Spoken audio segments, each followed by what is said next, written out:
is important. Your call is important. Please stay on the line. Ladies and gentlemen, this picture, truly one of the most unusual ever filmed, contains scenes which under no circumstances should be viewed by anyone with a heart condition or anyone who is easily upset. Hello, greetings, and welcome. Welcome to the Stereo 999 YouTube channel. I am your host, the artist formerly known as Stereo Steve. And I'm here kicking it with my pal, Mr. Gopher. Say hi, Mr. Gopher. Hi, Mr. Gopher. Yeah, time is of the essence. So get on with it. All right. When I'm out digging for records, I'm looking through the movie soundtrack section. And I've noticed some certain movie soundtrack albums that are kind of ubiquitous. But you talk to people, and not that many people have actually seen the movies. Hurry, hurry, hurry! You're just in time, friends, to see the most sensational, the most colossal attraction ever witnessed by the human eye. Mondo Cane number 1 and Mondo Cane number 2. That's right, ladies and gentlemen. Freak out. Watch the creeps making fun of themselves. Mondo Cane, which is Dog World, World Gone to the Dogs.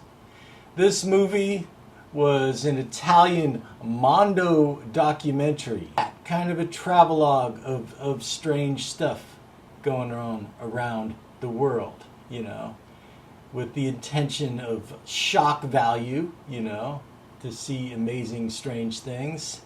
And,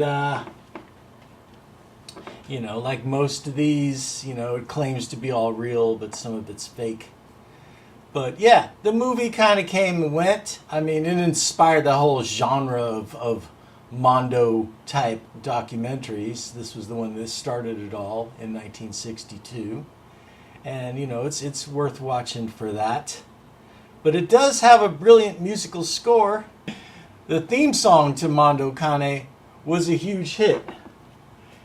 Can you hum a few bars, Mr. Gopher?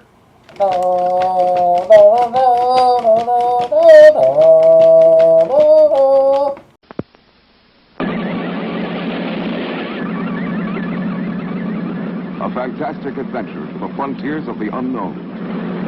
Mission Stardust.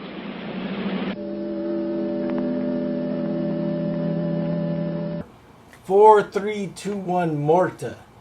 And this is just, I had to grab this because how could I not grab a record that looked like this on the not offensive at all Dago Red label that reissued Italian movie soundtracks. And of course I was going to be curious and try to find this movie because look at that little space car there. And so it turns out the American title of 4321 Morta is Mission Stardust. And it's actually pretty easy to find Mission Stardust. And it's basically starts out with a mission to the moon, and then the astronauts discover space aliens.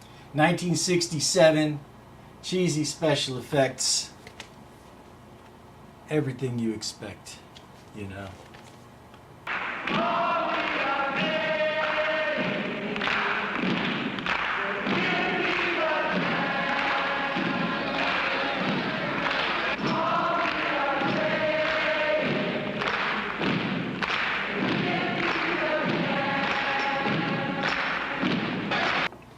The Strawberry Statement.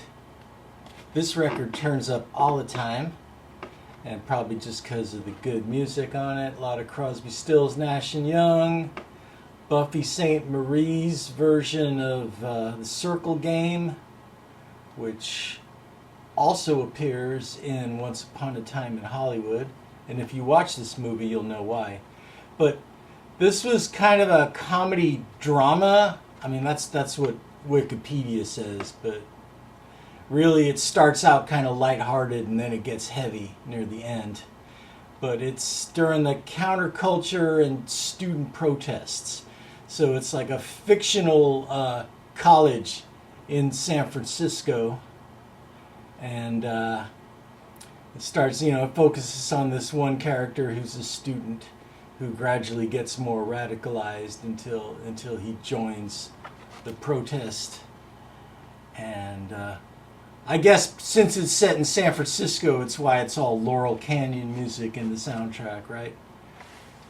This is a Yellow Label promo. I've got a Yellow Label promo and I've got a White Label promo, which I guess come from two different pressing plants. The interesting thing is that the song Our House is featured prominently in the movie. It's not on the promo copies, but it is on the stock copies of this record. And really crisp vinyl cut of Neil Young, Down by the River. Sounds amazing on this record. But yeah, movie was a box office bomb, but soundtrack turns up a lot.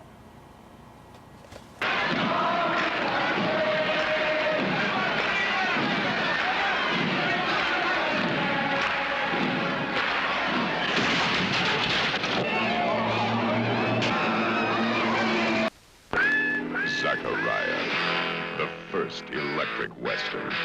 Far out.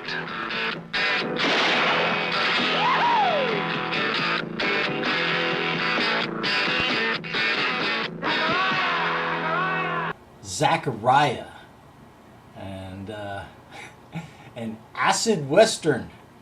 I don't know how many acid westerns there are, but maybe this is the only one.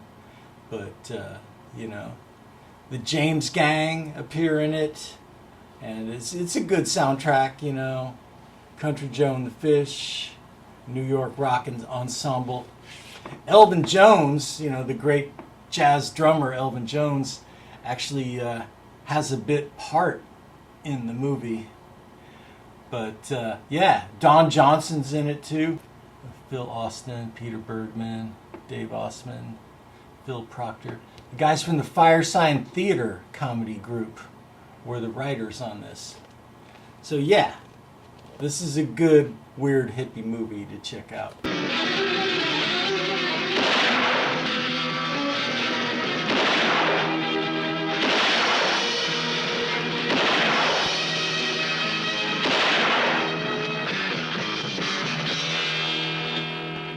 This next one sold a lot of copies because this was 1971, early 70s. Elton John was huge. Even this song, Friends, was on the Freedom Rock compilation.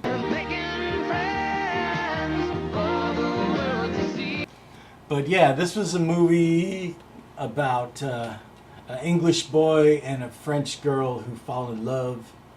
And the parents don't approve, so they run away to France and live in an abandoned house and do what they do. Very similar to Blue Lagoon kind of plot.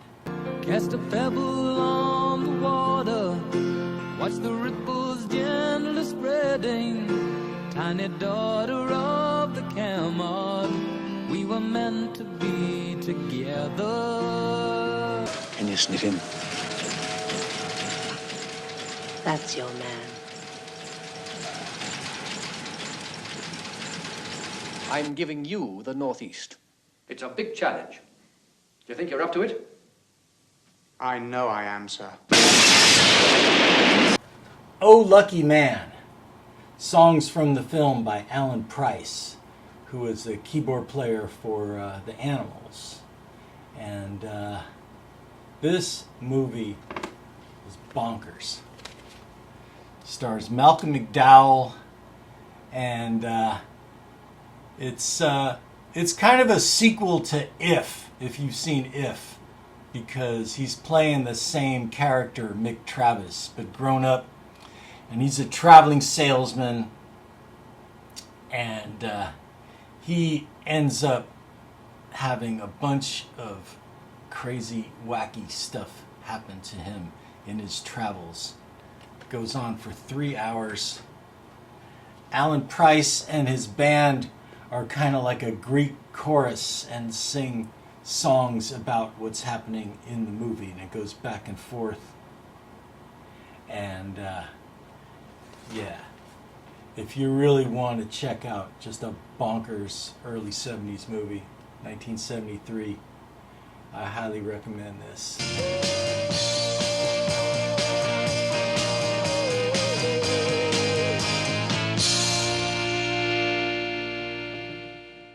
Intermission, the show that asks, how much do you really know about the silver screen? This intermission brought to you by Efferdent. In this 1919 silent classic, an evil doctor hypnotized his victim to carry out his schemes. What's the name of this film? On our 10-point scale, this question has a difficulty rating of 9. A fantastic adventure to the frontiers of the unknown. Mission Stardust.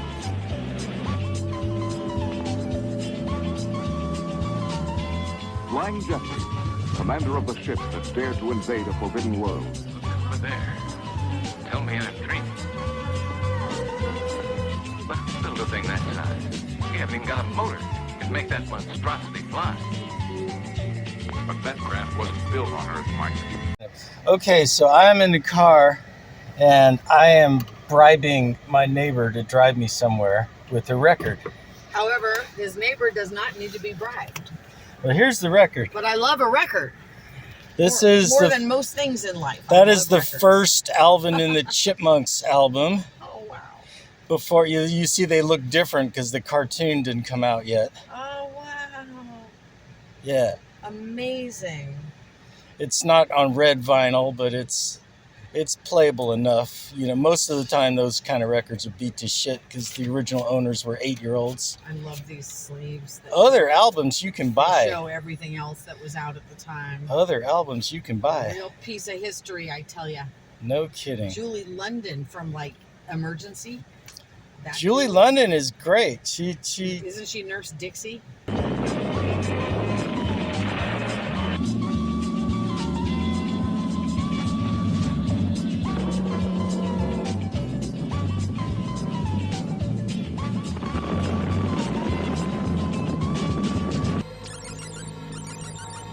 Surrealistic sets created a foreboding mood in the German impressionistic film, The Cabinet of Dr. Caligari.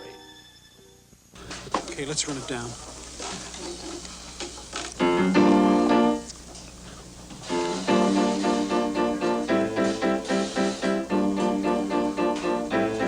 No, fine. That's not working. Let's change the groove, Johnny. This next one, the movie just tanked so badly that this is not even considered to be a soundtrack album. This is just considered to be an album by this band. I mean, the fact that it was a movie is just kind of lost to history. And that is Earth, Wind, and Fire. That's the Way of the World. I mean, besides just saying right here that it's a soundtrack. You know, you're not going to find it in the movie soundtrack section of the record store. You're going to find it in the Earth, Wind, and Fire section of the record store. And for good reason, because it is one of their best albums. But the movie. Harvey Keitel, 1975. Harvey Keitel is a record producer. And he is trying to promote Earth, Wind, and Fire, but these mafia guys want him to promote this other crappy band and get a hit song out of them. And mayhem ensues.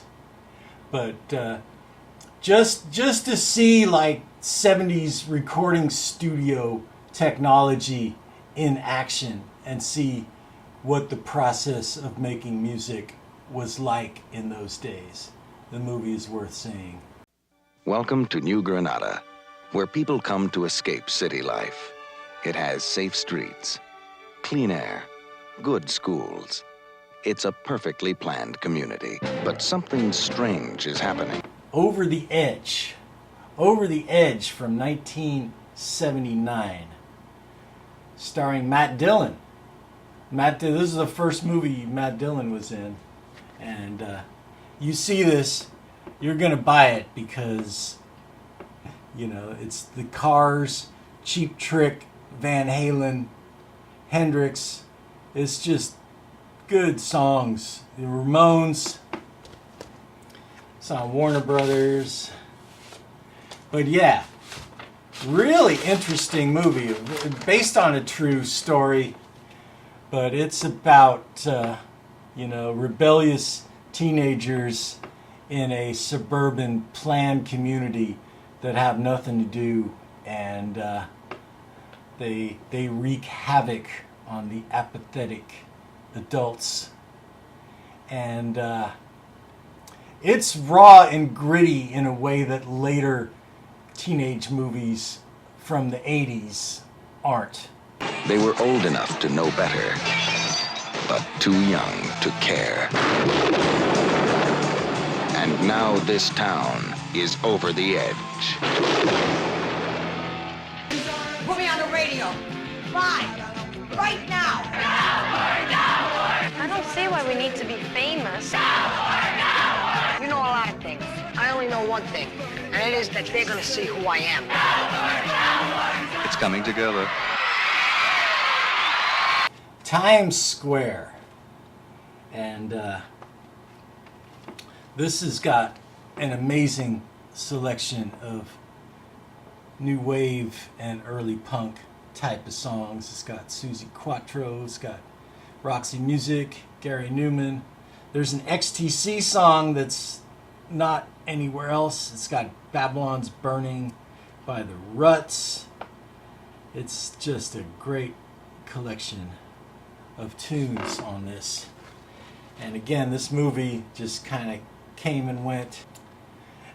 Wikipedia says, punk rock ethic of misunderstood youth articulating their frustrations towards adult authority through music.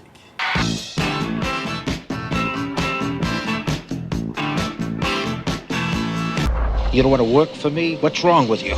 You do what I say. I run you. I want you work until you are burned out, you are busted, or you're dead. And this is the soundtrack to Thief by Tangerine Dream. And just like when I was in high school, most people who were into Tangerine Dream, this was one of the highly recommended albums to pick up.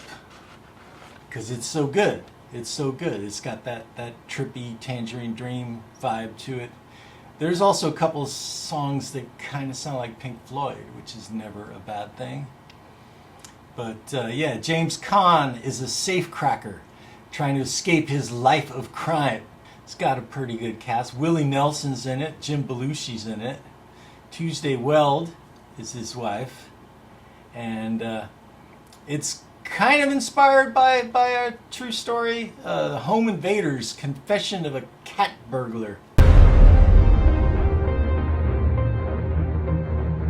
Manipulative? Whatever. But really all that's happening is that I'm trying to get what I want, which is what everybody does. It's just that some of their styles are so warm or charming or sincere or otherwise phony, you don't realize they're just trying to get what they want. So you see, my transparent efforts are in a way much more honest and admirable.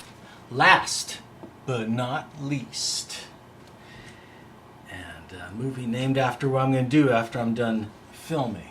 This is The Big Chill. And this movie was pretty successful.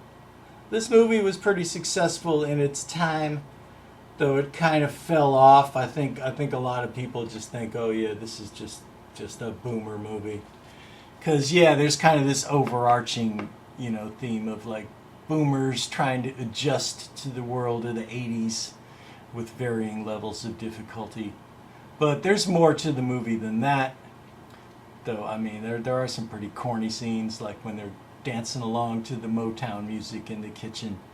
But it's about a group of friends who haven't seen each other in 20 years, and they're reunited because one of them died.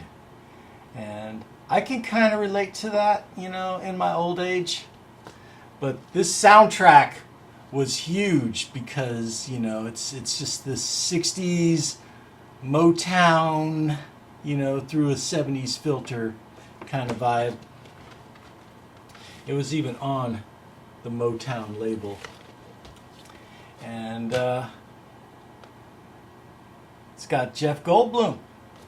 And it's got the girl from Psycho 2. So, yeah. Big chill, man. Peace out. Why is it what you just said strikes me as a massive rationalization? Don't knock rationalization. Where would we be without it? I don't know anyone who could get through the day without 2 or 3 juicy rationalizations. They're more important than sex. Oh, come on. Nothing's more important than sex. Oh, yeah? Have you ever gone a week without a rationalization? Alright, Mr. Gopher here. Is there a movie that you've seen that you think other people should see that doesn't get enough attention? Is there a soundtrack album that you listen to all the time but haven't seen the movie? Well, let us know in the comments. Yeah, comments, they're great. They help the algorithm so that more than 57 people can watch this video in a week. And don't forget to subscribe, because when there's 300 subscribers, we're going to have a party, and you're going to be invited. Like, just virtually, but you know what I mean.